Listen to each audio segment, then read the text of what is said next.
biggest one for me is not even what individuals are saying. And this could also be coming from individuals as well. That's right. That some states like, Edo, Rivers, and Akwa Ibom, and in the words of the critic, that they bear, the major revenue source of this country. How come they are not from there? It makes more sense to trim down the number of consulates or embassies we have all over the world.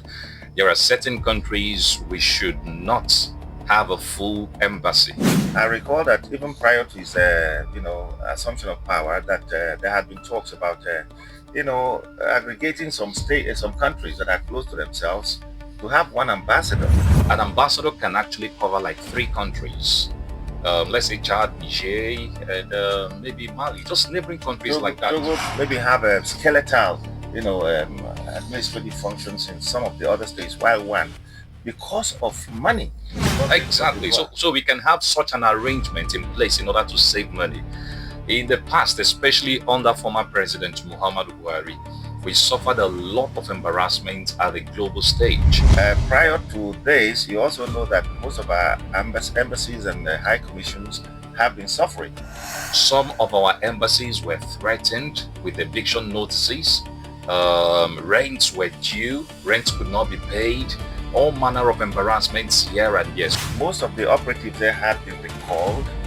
Most of the operations in most of those places had also been in a bit of jeopardy, as Nigerians have been lamenting from their bases abroad that they couldn't get some basic services rendered to them. So in order to forestall such from happening again, it makes economic sense if we merge some of these responsibilities together instead of spending scarce foreign exchange that we really do not have.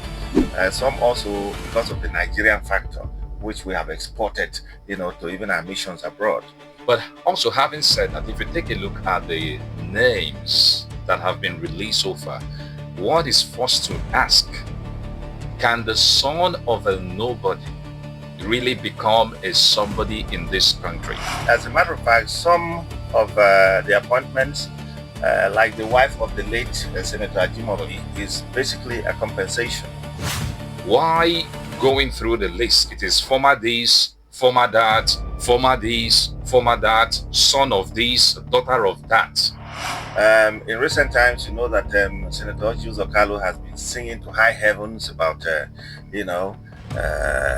government and the fact that it's race, the Igbo race. They shouldn't even think about the presidency yet and all that. So what does that tell you? If you have not been privileged or opportuned to have your father or your mother or your political godfather in the corridors of power, it will be easier for a camel to pass through the eye of a needle than for you to get such recognition in Nigeria, or promotion as the case may be.